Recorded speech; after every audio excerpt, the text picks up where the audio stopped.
자, 아까 보던 파일인데요.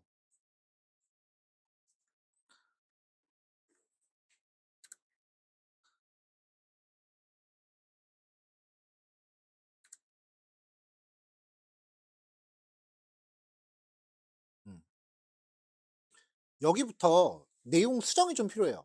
제가 여기서 헷갈렸더라고. 변수가 두 개밖에 없어서 그런지. 자, 설명을 쭉 하는 과정에서 독립 변수는 놔두고 종속 변수한테 로그를 씌웠던 거거든요.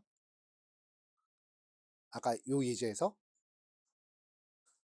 근데 회기식 만들 때는 종속 변수는 가만히 놔두고 갑자기 뜬금없이 독립 변수에다가 로그를 씌워버렸어. 여기부터 내용이 바뀌었어요. 그러니까 여기 로그라는 괄호가 이 로그라는 괄호가 여기 오는 게 아니고 얘는 그냥 스피드 그냥 들어간 거고, 요 dist가 로그 dist가 돼야 되는 거예요.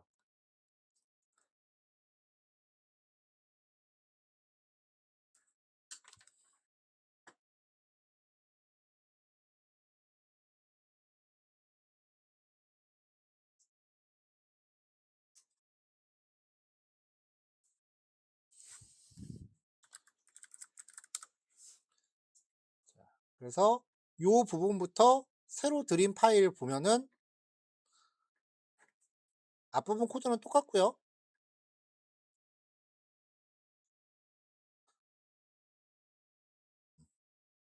여기 위에 설명을 이렇게 적어 놓고서 수식 만들 때 그걸 잘못 적었더라고요. 그래서 수식이 이렇게 바뀌어야죠.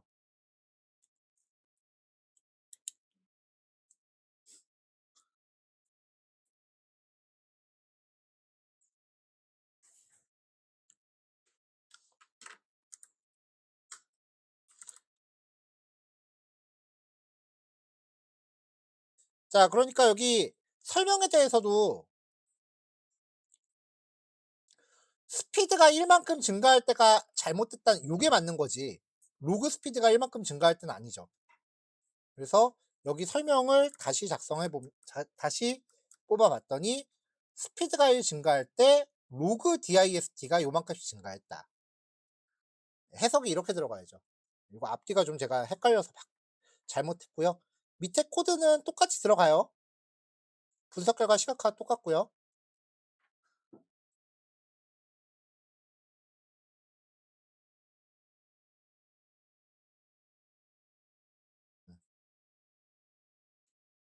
그래서 새로운 값을 예측할 때는 종속 변수는 필요 없어요. 독립 변수만 넣어 주면은 종속 변수를 예측하는 거니까. 그러니까 독립 변수 아까 로그 안 씌웠다 그랬잖아요. 그러니까 예측할 때도 이거 로그 안 씌우고 그냥 넣어 주면 돼. 로그를 씌워 줄 필요가 없어. 그쵸? 대신에 종속 변수는 그러면 로그가 씌워진 거가 나오는 거잖아요. 그러니까 해석하려면 로그를 벗겨내서 해석을 해야지. 로그 벗겨낼 때는 np.expm1입니다. 그래서 예측 값을 로그를 벗겨내서 확인을 해야 돼요. 요게 앞뒤가 좀 바뀌었 두 개라서 요게 좀 바뀌어 있었어요.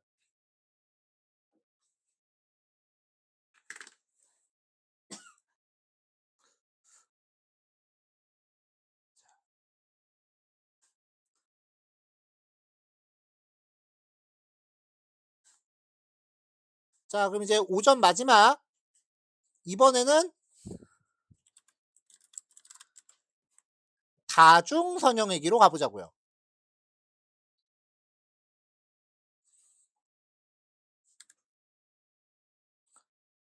자, 요번에는 농어의 무게 예측 모형이에요. 머신러닝 관련된 초반부 예제에서 되게 많이 쓰는 데이터셋인데 가정이고 뭐고 그냥 다 무시하고 하더라고요. 자, 단순 선형외기는 독립변수 하나인 거, 다중 선형외기는 두 개 이상인 거, 다항 선형외기는 모든 독립변수에 제곱된 파생 변수를 추가한 거.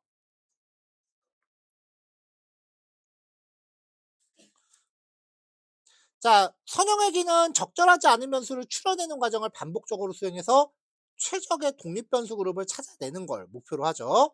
자, 여기서는 우리가 이제 만들었었던 회계식이 확장되는 개념, 통제 변수라는 개념도 보고 변수의 수 증가가 어떤 효과가 있는지를 볼게요. 자, 패키지 참조해 왔고요. 자, 아까 거랑 이제 차이가 생기는 게 뭐냐면 이제 독립 변수가 늘었어. 그러면 이제 추론 통계 프로세스가 추가가 돼. 다중 공산성 확인을 위해서 상관 분석이 들어가 줘야지. 자, 그래서 스피어슨 R이랑 스피어만 R 들어갔고요. 그다음에 콤비네이션스라고 하는 거는 전에도 한번 사용했었는데 리스트에서 내가 만약에 2개라고 묶으면 2개씩 조합된 쌍을 만들어내 주는 애. 왜냐하면 상관 분석을 다 해봐야 되니까. 자, PC라는 데이터셋 불러오면은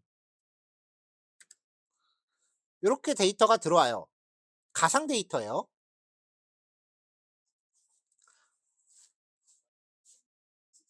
아, 그래요? 오케이. 자, 자 이제 데이터 품질 검사 들어갑시다.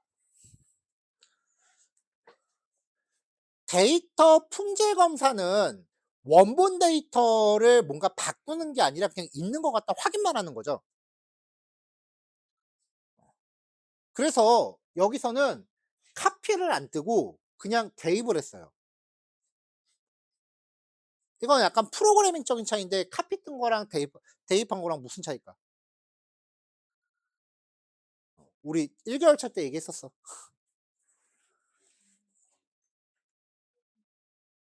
참조 복사시킨 거예요. 리스트 같은 경우는 리스트 딕셔너리 같은 경우는 그냥 대입을 해버리면은 복사본을 수정하면 원본도 같이 바뀝니다. 이걸 이제 참조 복사라고 부르는데 장점은 쓸데없이 메모리를 더 쓰질 않아. 리스트 원소가 100개다. 그래도 얘는 메모리가 안 늘어. 복사되는 거. 참조 바로 가기만 만든 거니까. 근데 카피를 떠버리면은 진짜 완전한 복제판을 만드는 거예요. 메모리를 그만큼 더 써요. 이거는 있는 거 확인만 할 거니까 카피를 안 떴어요. 그러니까 만약에 원본 데이터를 내가 수정을 할 거다라고 하면은 카피를 떠야 되는 거고 뭔가 파생 변수를 만들거나 뭐 데이터 값을 바꾸거나 이렇게 할 거면은 카피를 떠야 되고 카피 안 뜨고 그냥 확인만 할 거면은 대입을 한 거예요. 그럼 오리진 그냥 써도 돼. 그 굳이 왜 넣냐?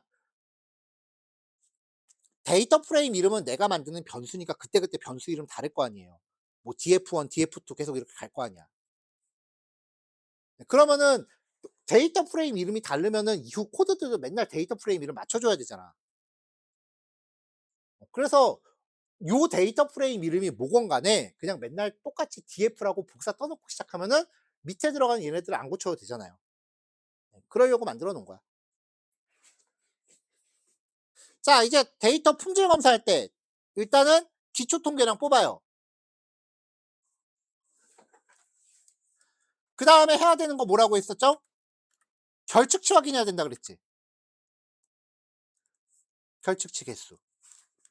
여기에 좀 더 견고하게 들어가면은 결측치 비율도 계산해서 넣으면 더 좋아요. 왜냐면은 결측치가 5% 미만이면은 사실 별로 보지도 않고 그냥 지워버려도 상관없긴 하거든요. 그래서 결측치 비율도 계산해서 넣으면 더 좋아요.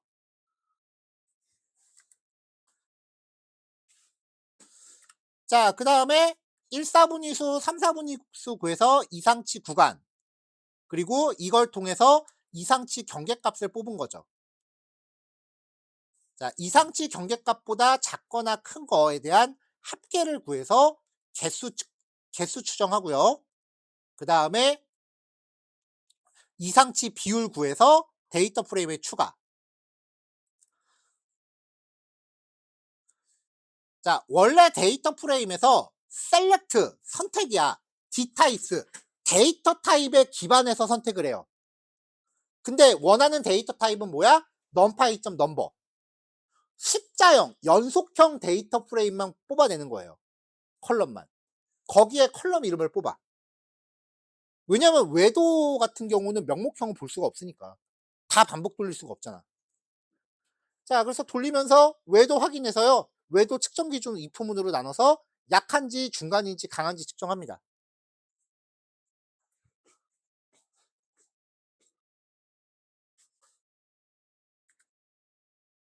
자, 이렇게 해서 필드 추가하면은 이제 기초 통계량 수준이 확장이 되죠. 그러니까 아까는 이 코드를 잘게 하나씩 드린 건데 이거를 그냥 한 블록에 묶어 놓은 거예요. 똑같은 코드 2번 전개된 거니까 이 오후부터는 "데이터 품질 검사했습니다."라고 하고 코드 설명 건너뜁니다. 네, 똑같은 얘기를 계속 설명할 수 없잖아. 오 자, 확인해 보니까 결측치가 없더래요. 이상치도 없었어요, 요 데이터. 그리고 외도, 독립 변수가 길이, 높이, 두께고요. 이걸 통해서 물고기의 무게를 예측하자라는 예제예요. 근데 독립 변수는 로그 변환 필요 없는데 종속 변수는 로그 변환하래요. 자, 그래서 길이, 높이, 두께가 로그 변환이 필요 없다라는 거는 정규 분포에 거의 근접했다는 얘기잖아. 그러니까 정규 분포에 근접했다라는 거는 평균과 중앙값 차이가 별로 없다는 얘기야. 그러니까 평균하고 중앙값은 애당초 기초 통계량 표에도 들어있는 값이잖아요. 그러니까 기초 통계량 보는 게 좀 능숙해지면은 굳이 외도까지 안 가도 로그 변화를 할지 여부가 기초 통계량 수준에서 판단이 된다는 거야. 그래서 머신러닝 분석할 때 기초 통계량 제시 안 하고 막 때려 버리면은 '아, 쟤는 근본 없는 분석이구나.'라고 가는 거야.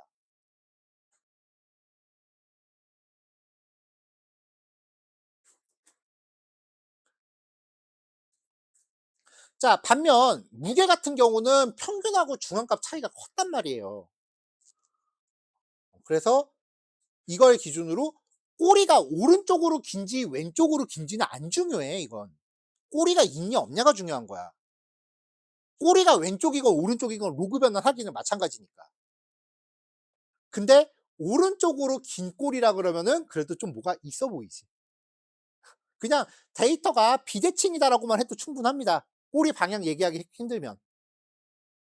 그래서 로그 변환할 때 좀 성능이 좋아질 것 같다. 그래서 전처리랑 이상치 처리는 불필요하고 종속 변수 로그 변환할 거다. 나머지 변수는 뭐 추가 변환 없이 쓸 거예요. 자, 이래서 로그 변환 때려요. 로그 변환 됐고 상자 그림을 봐요. 자, 이제 독립 변수가 많지. 그럼 이제 독립 변수 간의 상자 그림만 보면 돼. 종속 변수는 볼 필요 없어. 애당초 지금 종속 변수로 로그까지 걸어 버렸으니까 차이가 크게 날 수밖에 없다고. 자, 이렇게 해서 상자 그림을 요 세 개에 대해서 봐요. 어이구, 차이 크네. 그럼 스케일링 각이지 이건. 얘네가 거의 비슷한, 그래도 거의 이 박스 면적이 거의 한 60~70% 정도는 겹쳐 있어야 '아, 단위가 이쁘게 나왔구나.'라고 얘기를 하는 거지, 겹치는 부분이 거의 이렇게 1도 없어 보인다. 이건 무조건 스케일링이야. 따지기 싫으면 그냥 무조건 하셔도 됩니다. 스케일링은 무조건 해도 돼.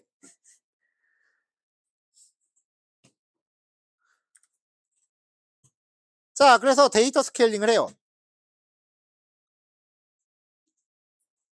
자, 이렇게 하고 나서 이제 데이터 분포 확인해 보는데 이때쯤 되면 이제 슬슬 시각화 코드 좀 귀찮아지기 시작을 해요. 그래서 별다른 초기화 없이 바로 시본으로 페어플롯 바로 들어갔어요. 이게 왜 가능하냐면은 페어플롯은 얘 자체가 완제품이라 그랬었죠. 그래서 별다른 초기화 처리 안 해도 얘 호출하면 지가 알아서 기본 초기화를 해요. 자, 이걸로 봤더니 이렇게 나와요. 자, 일단은 여기서 내가 원하는 무게에 대해서 전부 다 상관관계가 있는 것처럼 보이죠? 데이터 되게 이쁘지? 만들어낸 데이터라서 그래. 근데 여기서 유심히 보면은, 자, 무게에 대한 두께입니다. 직선으로 보여요? 곡선이에요. 무 두께가 늘어날 때의 무게, 얘는 요렇게 가죠. 일단 이거 딱 봐 '아, 선형성 과정 위반됐구나.'라고 일단 감 잡고 들어가야 돼. 근데 아직 다항 회계를 하는 건 아니기 때문에 일단 선형성 과정 무시하고 진행할 거고요. 자, 그리고 지금 전부 다 양의 상관이잖아요. 그쵸?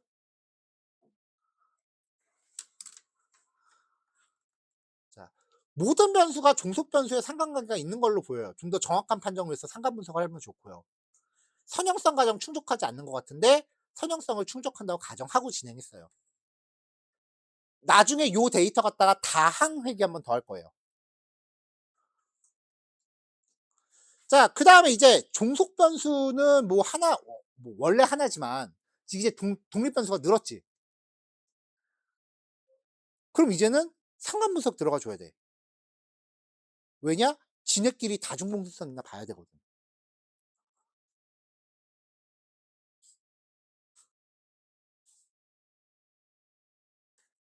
자, 아까처럼 원본 데이터 프레임 하나 참조했고요. 자, 이상치 판단 기준 절대값을 3으로 잡았어요. Z스코어로 판단을 해요. 이상치가 있는지 없는지. 그 다음에 상관 분석을 위한 최소 표본수 8개로 잡았고 유의 수준 판단 기준값은 0.0으로 잡았습니다. 아까처럼 숫자형 컬럼 이름 추출하고요. 숫자 컬럼들에 대해서 반복 돌면서 결측시 떼고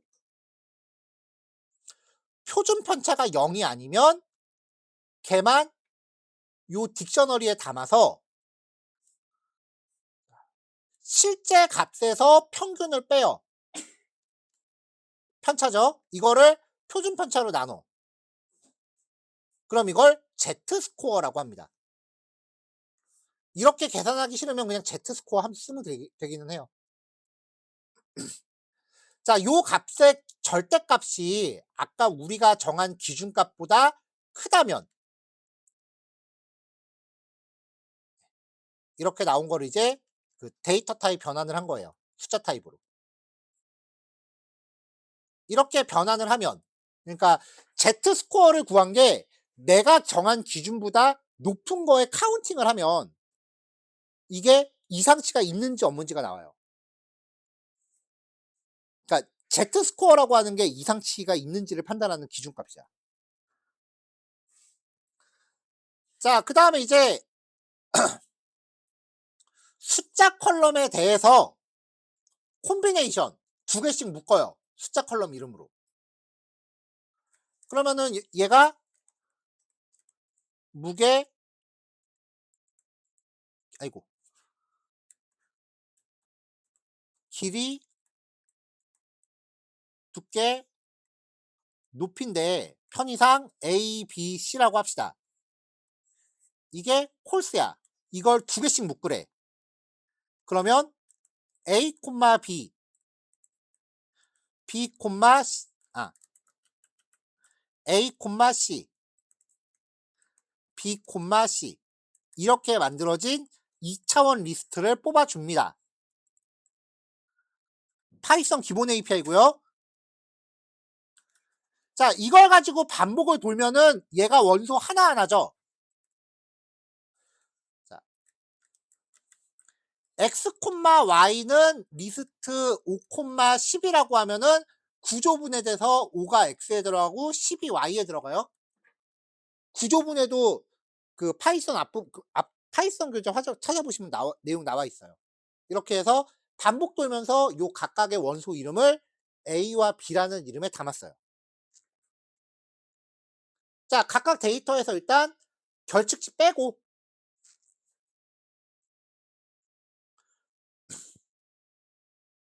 자, 결측치 빼고 그 다음에 요 데이터의 길이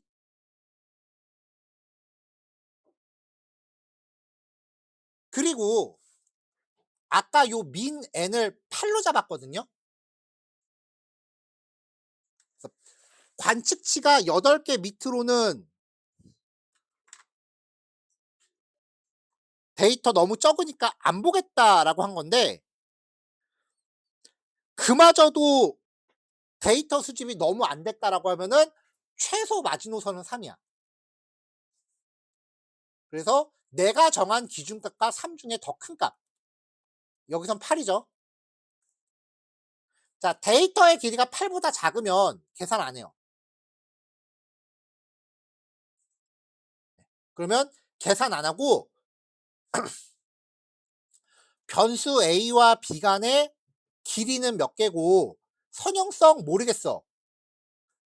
이상치 있는 것 같아.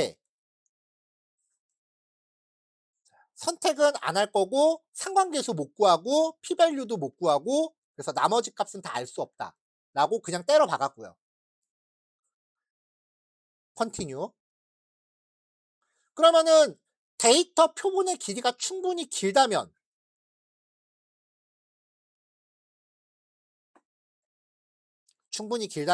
x하고 y.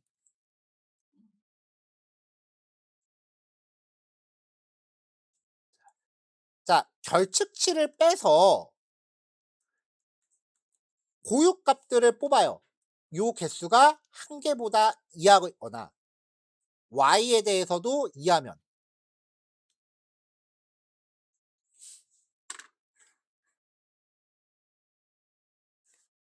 잠시만.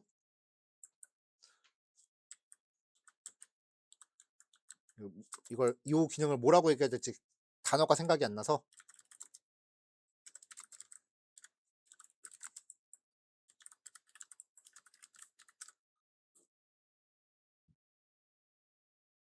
맞네. n 유니크는 서로 다른 값의 개수예요. 그러니까 결축치를 뗐을 때 서로 다른 값이 1 미만이거나 값의 개수가. 자, 이게 무슨 말이냐면은 숫자 값에서 결측치를 뺐어. 근데 값이 다 똑같아. 이렇게. 그러면은 고유값의 개수는 한 개밖에 안 떨어질 거 아니에요. 이러면 데이터의 분산이라는 개념 자체가 성립이 안 돼. 분산이라는 게 얼마나 퍼져 있느냐인데. 그러니까 분산 자체가 성립이 안 되면은 상관계수고 뭐고 성립될 수가 없거든. 그래서 이때도 계산 못 하겠다 라고 다 요렇게 때린 거고요. 자, 이제 정상 상태가 되면은 상수항 추가하고 OLS 지정해서 이제 리셋 테스트로 선형성 검정을 합니다. 선형성 검정 여부를 이제 여기에다가 집어넣게끔 했고요. 그 다음에 이상치 플래그 아까 계산해 놓은 값 둘 중에 하나라도 있으면은 이상치 있다라고 판단을 해서 선형성이 충족이 되고 이상치가 없으면 피어슨 상관계수인데 요 두 조건이 충족이 안 되면 스피어만이야. 그래서 피어슨 상관계수는 어지간해서는 걸리기 힘들어. 자, 이렇게 만들어진 거에 대해서 이제 유의성과 강도 확인합니다. 자, p-value가 내가 정한 값보다 작은지 큰지를 판단해서 유의성 확인하고요. 일단은 유의하지 않다라고 때려 박아. 근데 만약에 p-value가 결측치가 맞으면 요 조건이 맞으면 그냥 얘를 취득을 해요. 그렇지 않으면 p-value와 내가 정한 값의 크기를 여기다 넣는 거야. 얘가 0.05였는데 p-value가 0.05 이하면은 통계적으로 유의하니까 여기가 true가 들어가겠죠.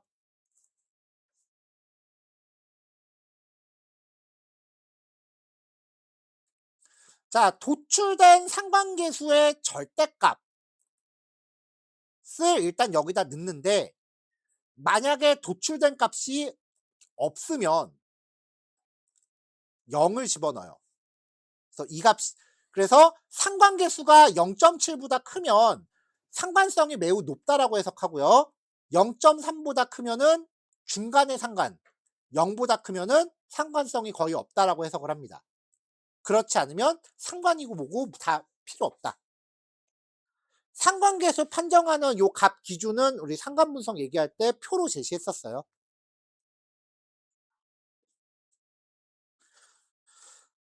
자, 이렇게 해서 이제 데이터 프레임 쭉 구성하면은 이제 데이터 컬럼의 조합별로 상관분석, 선형성 없고 이상치 없고 스피어만을 했을 때 상관계수가 0.97이래. 통계적으로 유의하대. 매우 강한 상관관계가 있대. 이렇게 표를 만드는 거죠.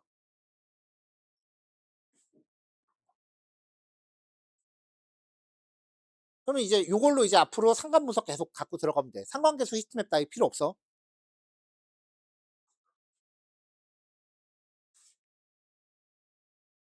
자, 이렇게 하면은 전부 다 상관성이 높아.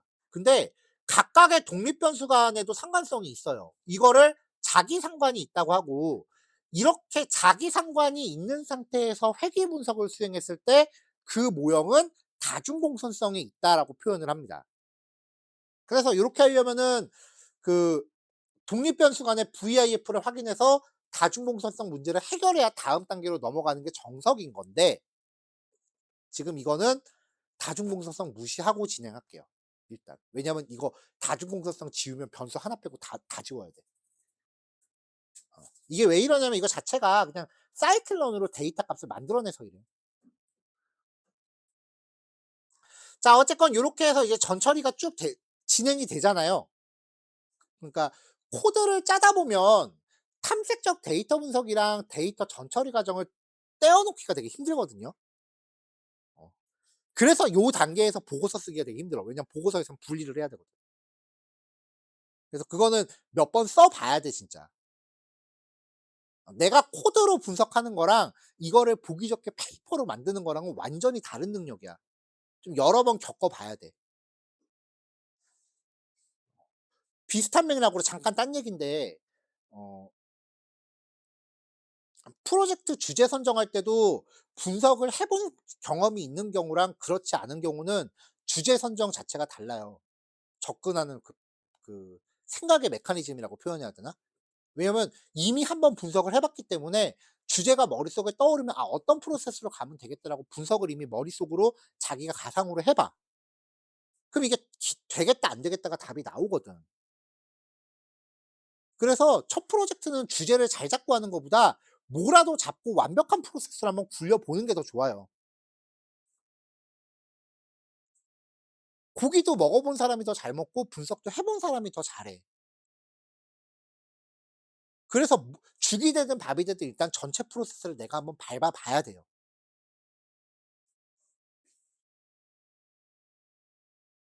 그리고 어차피 우리가 접근할 수 있는 데이터는 한계가 있어. 세상에 어느 회사가 지네 회사 데이터를 그냥 갖다 쓰세요 하고 공개를 해. 쿠팡에서 그 주문 내역 데이터만 유출된 것도 그 난리가 났는데 어느 회사가 그거를 무상으로 공개하겠어. 그러니까 뭐 고객 소비 패턴이라든지 뭐 매출 데이터라든지 내가 이런 걸로 포트폴리오 하겠다라는 것 자체가 사실 성립이 안 되는 거야. 데이터를 못 구해요. 그냥 구할 수 있는 데이터를 찾아서 포트폴리오 하다 보면은 주제라는 거는 어차피 좁아질 수밖에 없어요. 그러니까 주제 너무 오래 고민하지 마세요. 자, 요렇게 하고 나서 일단 얘를 저장을 해요, 하나 파일을. 요 코드 넣어 주느라고 두 번째 파일 다시 배포한 거예요. 그래서 원래대로 이렇게 하면 지금까지 전처리한 게 이제 엑셀 파일로 저장이 될 거 아니에요. 그러면은 그다음부터는 이제 조금 전에 저장한 엑셀 파일을 리드해서 하는 거지.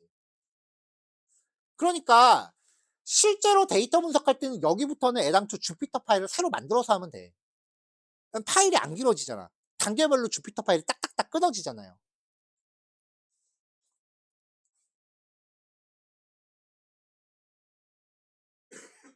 이렇게 해서 이제 데이터 전처리 과정을 엑셀로 만들면은 그다음부터 이거 갖다가 지지고 볶고 하는 거지. 자, 아까 오전에 얘기했을 때 지금은 우리가 리니어 레그레이션 하나만 하고 있는데 그 예측 모형 머신러닝 알고리즘 이것저것 다 적용해 봐야 된다 그랬죠. 그거 주피터 파일 하나에서 다 하는 거 아니야. 이제 예측 모형별로 주피터 파일 하나씩 만드는 거야. 파일 하나에서 다만 헷갈려서 도저히 못 봐요. 그냥 수업 예제니까 그냥 한 큐에 이렇게 가는 거지.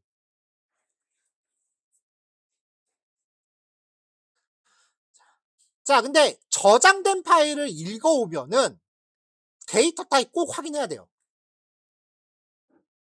외부에 나갔다가 다시 들어올 때는 데이터 타입이 묘하게 바뀌는 경우가 있어. 그나마 엑셀로 저장하면은 엑셀은 그나마 좀 유지가 되는 편인데 이게 데이터 용량이 너무 커지면 엑셀로도 저장이 안 돼요. 그러면 천상 CSV로 저장해야 되거든? CSV는 어차피 텍스트 파일이니까. 그러면 데이터 타입 다 깨져요. CSV로 나갔다 들어오면. 그래서 데이터 타입 확인해서 데이터 타입 한번 만져주는 처리는 넣어줘야 돼. CSV를 로딩하면.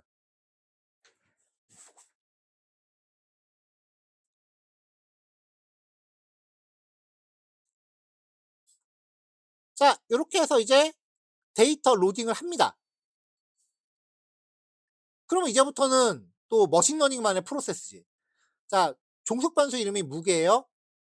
자, 그래서 로딩한 데이터에서 종속 변수 걷어내고 그리고 종속 변수만 따로 추리고. 자, 그다음에 이번에는 30%로 쪼갰어요.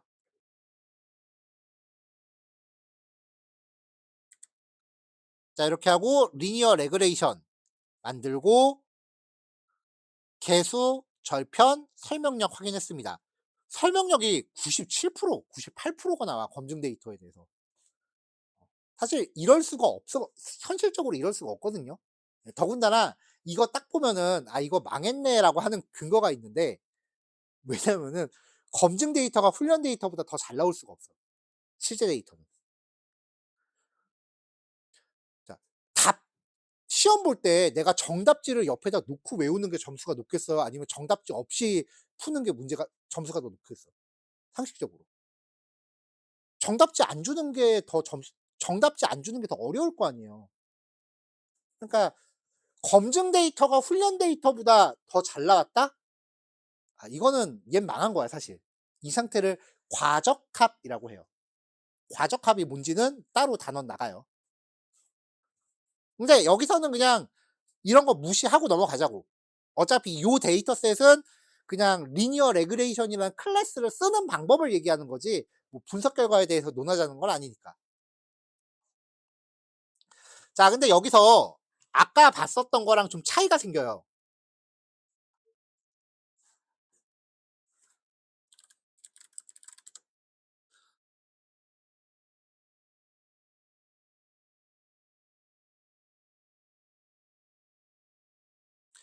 자, 단순 선형외기에서 개수 통째로 출력한 거예요. 일단 데이터 타입 리스트죠. 차원은 몇 차원이야? 1차원이죠. 괄호 한 겹이잖아. 절편은 리스트고 뭐고 아니죠. 그냥 단순 숫자 값이죠. 단순일 때 이래요. 근데 다중으로 가면은 리턴되는 값들의 차원이 바뀌어요.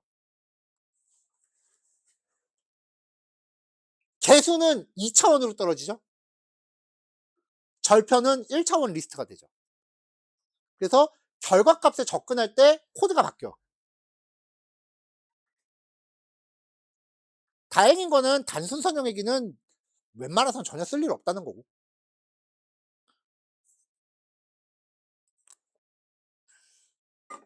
자, 그래서 회계식 문자열은 종속 변수의 로그 씌운 결과값은 0번째. 얘가 그 인터셉트 요거. 절편 더하기 길이, 높이, 무게. 자, 요렇게 해서 이게 회귀 추정식이야. 아니면 전체 식에 대해서 종속 변수를 로그 씌웠다라는 거는 요거 계산한 게 이제 로그 적용 결과니까 얘한테 로그를 벗겨내면 그냥 y 값을 알 수 있다는 거죠. 그래서 EXP를 적용한 회귀식을 만들 수도 있겠죠. 아이고. 자, 그래서 요 식은 길이, 높이, 두께 세 개의 동력 변수가 종속 변수 y에 미치는 영향을 이제 동시에 추정한 거예요. 자, 각각의 개수는 다른 변수를 고정한 상태에서 해당 변수 1단위 증가가 y에 미치는 평균적 영향이야. 그러니까 무슨 말이냐면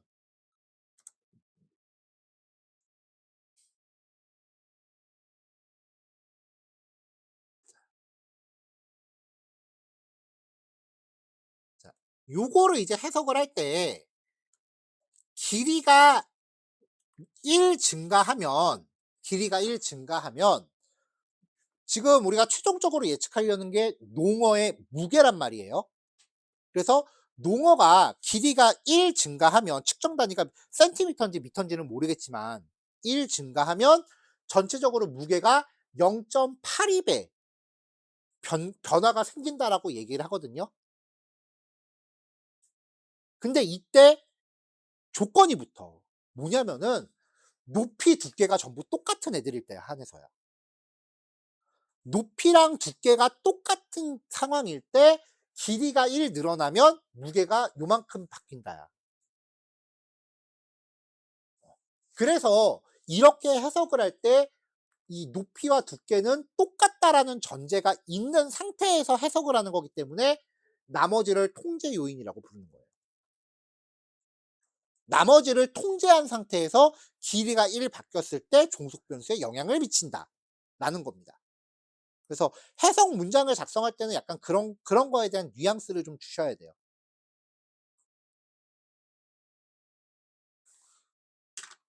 그래서 아마 그 용범임내조는 마지막 그 결과 보고할 때 고런 텍스트 하나 추가하면은 좀 더 완성도 높아질 거예요.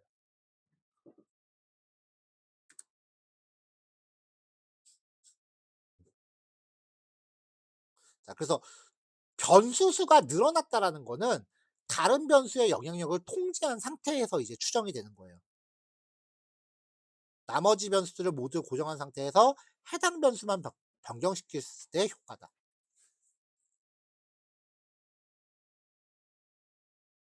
이게 이제 선형외기의 해석 관점이야. 그러면은 무게랑 그 길이랑 두께가 동시에 변하면 어떻게 되나요? 그거 알고 싶으면 이제 이원 분산 분석해서 교유 적용까지 다 때려 봐야지.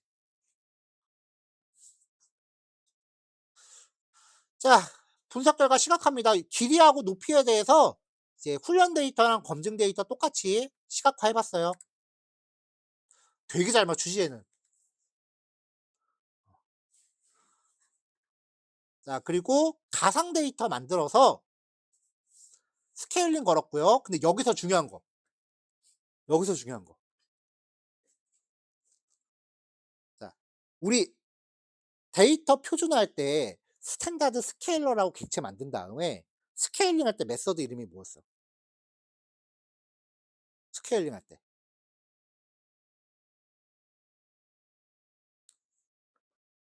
모든 머신러닝 관련 메서드예요. 모든 머신러닝 관련이야. 자, 사이클 런에 추정기를 만들어요. 어떤 클래스야. 객체를 만들어. 그러면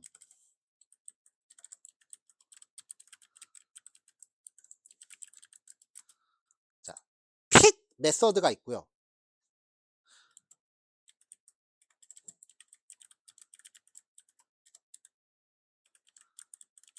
트랜스폼이 있고요.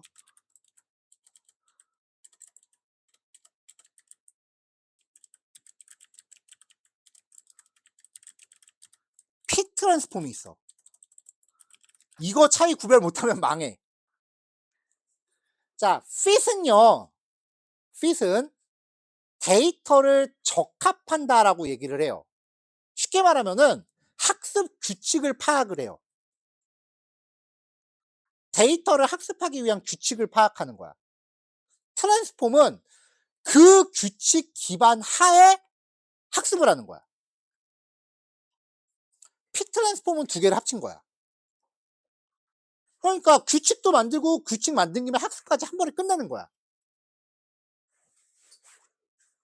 자, 우리가 데이터 스케일링을 할 때는 전부 다 핏 트랜스폼으로 가거든요.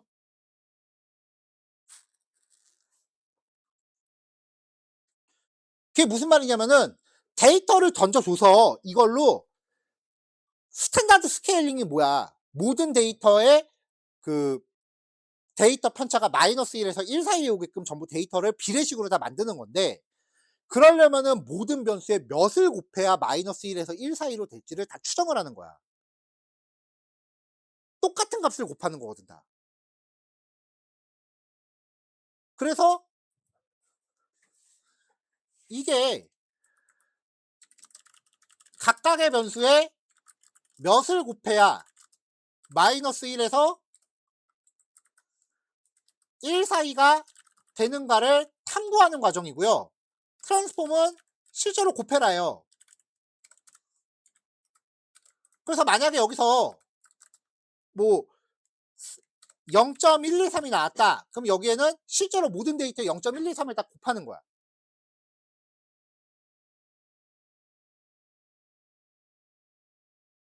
자, 그러니까 아까 우리가 스탠다드 스케일링을 했을 때는 원본 데이터를 기준으로 해서 몇을 곱해야 될지 탐구한 다음에 그 규칙을 다 곱한 값이 나온 거죠. 그러면 예측을 할 땐, 예측을 하려면 아까 만들어 놓은 규칙이랑 똑같은 값을 곱해줘야 얘가 같은 스케일링이 적용이 될 거죠. 그러니까 여기에서도 데이터 스케일링 하려면 강사님이 맨날 피 트랜스폼 썼으니까 그거 써야지라고 들어가면은 얘네는 얘네만의 스케일링을 독립적으로 또 해버리는 거야. 학습을 새로 시키는 거야. 완전 다른 데이터가 돼버려. 그래서 스케일링 할 때 아까 만들었던 객체를 통해서 그냥 트랜스폼을 써야 돼. 그래야 얘가 갖고 있는 그 생성된 개수를 그대로 쓴다고요. 그냥 피 트랜스폼 연속으로 하면 완전 망해요. 분석 결과 이상하게 튑니다. 이거 해야 돼. 이거 많이 구별해야 돼. 내가 피 트랜스폼을 써야 되는지 트랜스폼을 써야 되는지는 상황에 따라서 판단하셔야 돼요.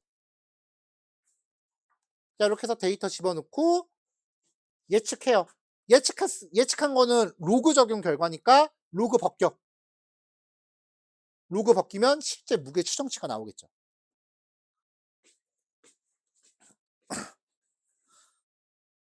그래서 무게가 이렇게 떨어집니다. 이걸 처음에 여기 숫자를 내가 랜덤으로 그냥 막 적었더니 무게가 막 4,500 막 이렇게 튀더라고요. 이거 안 되겠구나 싶어서 값을 좀 조절해 가면서 만들었어, 데이터. 자, 여기까지가 이제 다중선형이기. 자, 오전 수업 여기까지고요. 아무래도 식사하고 오셔서 30분 정도 쉬어서 더 해야겠죠? 최소 30분 하시고 이제 정말 이게 최선일까에 대해서 얘기해 보자고. 이제 K-폴드랑 하이퍼 파라미터 튜닝을 공부할 차례예요. 사실 오전에 우리가 그동안 했던 거 복습이잖아. 그쵸? 여태까지 통계했던 거 압축해 갖고 이렇게 풉니다를 계속 정리한 거잖아요. 그쵸? 이제 오늘 오후부터는 찐 새로운 거.